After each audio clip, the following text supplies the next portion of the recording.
বান্দারা আসার নামাজের পর যখন মানুষ ঘুম যাবে, ঘুমানোর জন্য যখন মানুষগুলা বিছানার মধ্যে যাবে, বিছানার মধ্যে যদি এই আস্তাগফিরুল্লাহ আল্লাযী লা ইলাহা ইল্লা হুয়াল হাইয়ুল কাইয়্যুম ওয়া আতুবু ইলাইহি তিনবার তারা আমল করে, এশার নামাজের পর বিছানার মধ্যে ঘুমানোর আগে তারা যদি তিনবার এই আস্তাগফিরুল্লাহর আমল করে, আল্লাহ রাসূল সাল্লাল্লাহু আলাইহি ওয়াসাল্লাম বলেন, যে ব্যক্তি এই আস্তাগফিরুল্লাহ তিনবার আমল করবে, ওই বান্দার আমল নামার মধ্যে যদি কিয়ামত থেকে, দুনিয়া সৃষ্টির পর থেকে কিয়ামত পর্যন্ত যত দিন গেছে, যত দিন আসবে, এই দিন সমপরিমাণ যদি বান্দায় গুনাহ করে, এই আমল করার দ্বারা আল্লাহ পাক তার গুনাহগুলো মাফ করে দিবেন।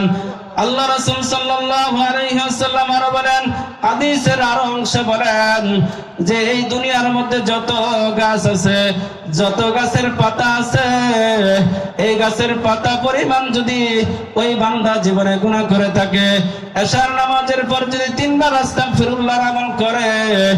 এই তিনবার আমল করার কারণে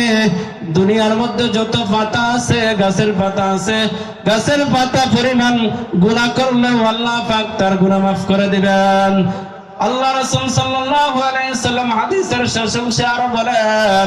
যে দুনিয়ার মধ্যে মরুভূমির মধ্যে বালু আছে, এই বালুর কণা,